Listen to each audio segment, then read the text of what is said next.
हम अक्सर देखते हैं कि जॉब की तलाश के लिए कई जन मौका ढूंढते रहते हैं, लेकिन अगर किसी को जॉब मिल जाती है तो ईमानदारी से निभाइए। परेशानियां सभी को रहती हैं, लेकिन इसका यह मतलब नहीं होता कि आप अपनी परेशानी कम करने के लिए किसी की परेशानी बढ़ाएं। जी हाँ, कुछ ऐसा ही हुआ है रामदेव बाबा के चेले के साथ, जिन्होंने भरोसा कर जॉब के तलाश में आए व्यक्ति को बिना आई कार्ड देखे ड्राइवर बना दिया, लेकिन उसी ने ही उनका भरोसा तोड़ दिया। उन्हीं की गाड़ी से 1,15,000 रुपए चोरी कर फरार हो गया। आइए जानते हैं इस बारे में बाबा रामदेव के चेले का क्या कहना है। हाँ सर, मेरा नाम हाशिम खान है और मैं बाबा रामदेव का चेला हूँ और मैं फिल्म लाइन में 41 साल से हूँ। गोविंदा फरा को लेके मैंने पिक्चर बनाई है और काफ़ी मेरे कव्वाली के प्रोग्राम बहुत मशहूर हुए हैं जो जी टीवी में आया करते थे। तो पहले से मेरे पास ड्राइवर आया जाया करते थे, तो जल्दी मैं किसी का डॉक्यूमेंट्स मांगता नहीं था। इस बार क्या हुआ कि जो लड़का मेरे पास आया उसने डॉक्यूमेंट दिया। जब वो जाने लगा कुवैत तो उसने फिर अपने एक रिश्तेदार को मिला के गया कि ये लड़के को आप रखो, ये लड़का बहुत अच्छा ड्राइवर है, आपके पास काम करेगा। मेरे पास उसने काम किया। काम करने के बाद उसने 4 महीने काम किया, घर चला गया। बोलता ईद मना के मैं आऊँगा। फिर उसने मुझे आसाम से फ़ोन किया कि मैं अब आपके पास आना चाहता हूँ, तो आप एक काम करें, मुझे कुछ पैसा 2,500 रुपये गूगल पे कर दो। मैंने उसको 2,500 रुपये गूगल पे किया और वो लड़के ने फिर मुझे बोला कि मैं अभी नहीं आऊँगा, ईद के बाद आऊँगा, 1 महीने के बाद। मैंने बोला ठीक है भाई, तू आ जा। आने के बाद उसने 4 दिन मेरे पास काम किया। हम लोग फिल्म वाले हैं, इधर उधर से पेमेंट आती रहती है। पेमेंट मेरे को मिली, उसने पेमेंट देख लिया मेरे पास। लवेन लाते करके एक जगह है लोखंड वाले में, वहाँ पर हमने गाड़ी खड़ी की है। 1,05,000 रुपये मेरी पेमेंट थी। लड़के ने देख लिया था। उसको मैंने बोला कि भाई पेमेंट रखिए गाड़ी में, ज़रा देखना संभालना, मैं उसकी फ़ोटो दिखाना चाहता हूँ। इसका नाम है बशीर अहमद। ये बशीर अहमद जो है मेरे पास से 1,05,000 रुपये लेके भागा हुआ है। इसका नाम है बशीर अहमद। दूसरी फ़ोटो आपको दिखाना चाहता हूँ, वो सामने उधर। ये बशीर अहमद की दूसरी फ़ोटो जो डीपी में लगी हुई है। और ये आदमी रहने वाला आसाम का है और बाकायदा मैंने इसके लिए FRI दर्ज कराया। ये मैंने उसका FRI दर्ज कराया, फर्स्ट कापी, ये सेकंड कापी, ये थर्ड कापी। और ये लोग मेरी FRI दर्ज नहीं कर रहे थे। मैंने अपने सोर्स से DCP को फ़ोन करवाया। DCP साहब ने फ़ोन करा, ओशीवारा पुलिस स्टेशन में फटाफट मेरी FRI दर्ज हुई। और उसके बाद में मैंने आप लोगों को बुलाया कि और किसी के साथ ये चीटिंग ना करे। किसी भी फिल्म वाले के यहाँ ये काम पे लग सकता है और ये आदमी किसी के भी पैसे लेके भाग सकता है। इसलिए मैं चाहता हूँ जो मेरे साथ हुआ वो किसी और के साथ ना हो।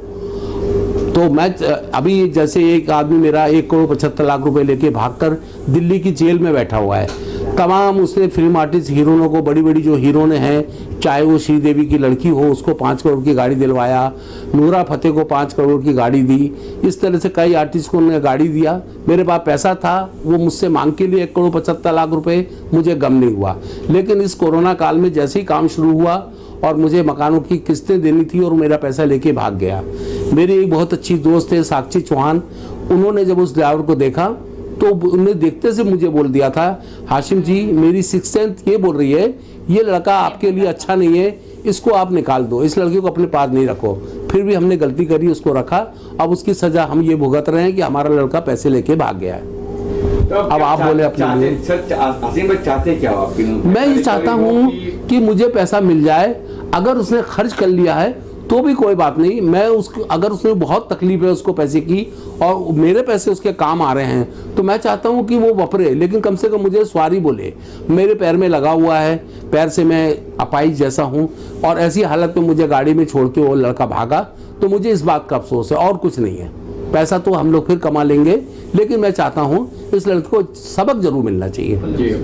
ये पहले आप कहेंगे। वो लड़के की सैलरी कुछ 18,000 थी समथिंग, तो उसको ऐसा करना नहीं चाहिए था, क्योंकि इन्होंने इतने भरोसे से उसको रखा और उसको ऐसे भरोसा नहीं तोड़ना चाहिए। ये शुगर पेशेंट है, इनका अभी ऑपरेशन हुआ है पैरों का, ये चल नहीं पाते हैं, तो ऐसे किसी की बद्दुआ नहीं लेनी चाहिए। वैसे भी मैंने उसको जब पहली बार देखा था ना, तभी मैंने इनसे कहा था कि ये लड़का मुझे कुछ सही नहीं लग रहा, क्योंकि उसकी हरकतें इतनी घटिया थी। लाइक वो इतना इग्नोर करता था, कोई भी चीज़ बोलो तो इग्नोर करता था।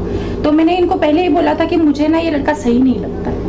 तो उसको ऐसे चोरी नहीं करना चाहिए, और बल्कि ये बहुत सारे पैसे भी रखते थे, कभी 500 का चेंज रखा, कभी 100 का चेंज रखा, उसमें से भी वो चोरी करता था। लेकिन इन्होंने कभी वो चीजें देखी, क्योंकि इनके पास में इतने नौकर है, कम से कम 3 कुक है, 2 ड्राइवर है इनके पास में, इनकी बहुत बड़ी फैमिली है, तो बच्चे हैं, मतलब सारी फैमिली है।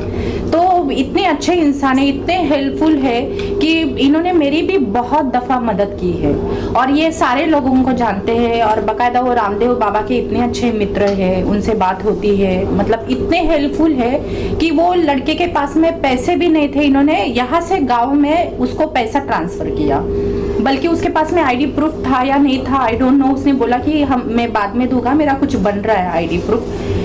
फिर भी इन्होंने उसको जॉब पे रखा।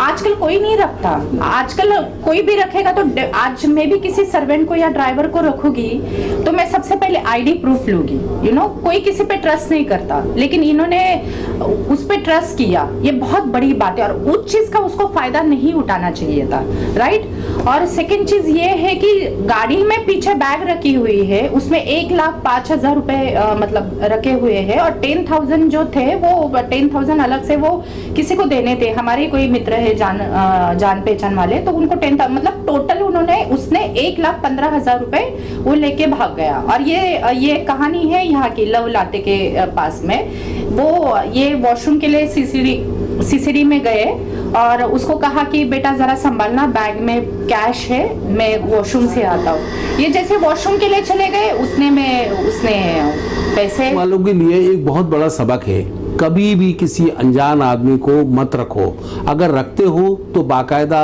उसका आईडी प्रूफ होना चाहिए, आधार कार्ड होना चाहिए, उसके नंबर के अलावा उसके चाचा मामा भाई बहन उनके भी फ़ोन नंबर होना चाहिए। आज उसने फ़ोन स्विच ऑफ कर दिया है, उसका किसी और का नंबर, किसी रिश्तेदार का नंबर मेरे पास नहीं है, नहीं तो मैं कम से कम उसको फ़ोन करके पूछ सकता था कि उसने मेरे साथ ऐसा क्यों किया, अगर उसको ज़रूरत थी मुझसे मांग लिया होता। तो मैं इसीलिए ये इंटरव्यू कर रहा हूँ कि और भी जो फिल्म वाले लोग हैं जिनके पास लाखों रुपए आते हैं और वो किसी और अनजान आदमी के फांसे में ना फंसे और देख रेख से ड्राइवर को सबको रखे, क्योंकि मेरे पास पहले भी एक ड्राइवर हुआ करता था, वो आया, मैंने पूछताछ नहीं करी, वो बोले कि मैं बहुत बड़ी हीरोइन के यहाँ ड्राइवर हूँ और उसके पास काम करता था, मेरे पास रहने के बाद 2.5 लाख रुपए मेरे को किसी से लेने थे, मैंने उसको पैसे लेने भेजे, वो पैसे लिए और अपना गाँव चला गया, जबकि मुझे उसके गांव का पूरा सीडी कैसेट मिला, सब कुछ मिला। होम मिनिस्टर उस जमाने के पहचान के थे हमारे, हमने उनसे बोला, राउरकेला में थे वो, और पैसा वो मेरे को रिटर्न मिल जाता, लेकिन क्यों कि उसको ज़रूरत थी, वो दुबई जाना चाहता था, अपनी फैमिली के लिए पैसे कमाना चाहता था, मैंने छोड़ दिया उसको और उसकी फैमिली को ही बोला कोई बात नहीं, वो कमाने गया है, बहुत अच्छी बात है, मेरी तरफ से किसी की मदद हो गई, बहुत अच्छी बात है। लेकिन इन लोग ऐसा धोखा देते हैं, मांग के लें वो अच्छा है, लेकिन इस तरह से किसी के धोखा देते हैं, किसी को मुझे पेमेंट देनी थी, विश्वासघात किया, ये अच्छा नहीं है। इस आदमी का नाम है बशीर अहमद और ये रहने वाला आसाम का है, मुंबई में ये रहता है प्रेम नगर में, प्रेम नगर गोरेगांव में इंफिनिटी मॉल के सामने है, वहाँ पर ये लड़का रहता है। तो कोई भी आदमी इसको ड्राइवर को ना रखे, अगर रखेगा तो अपनी जवाबदारी पे, अपनी जिम्मेदारी पे रखे। इसलिए मैं उसकी फ़ोटो दोबारा दिखाता हूँ, ये है बशीर अहमद जिसने मेरे यहाँ से चोरी किया और पैसे लेके भागा। पुलिस इनों भी दिखाओ। और ये रहा उसका दूसरा फोटो बशीर अहमद का जिसने मेरे यहाँ से चोरी किया। अब ये पुलिस की एनओसी दिखा रहा हूँ जो मेरे यहाँ एफआरआई दर्ज हुआ, ये फर्स्ट कॉपी, ये सर सेकंड कॉपी, ये सर थर्ड कॉपी, और इसको हैंडल कर रहे हैं पांडो साहब सीनियर ऑफिसर हैं ओशीवरा पुलिस स्टेशन के, वो इसको हैंडल कर रहे हैं। लेकिन फिर भी मैंने आप लोगों को इसलिए बुलाया कि आप लोगों को भी थोड़ा पता चले, आप लोग जहाँ जहाँ डाल सकते हैं इसका डालें, ताकि और लोगों को सबक मिले, और हमारे फिल्म लाइन के लोग अनजाने में रख लेते हैं तो किसी गलती में ना फंसे।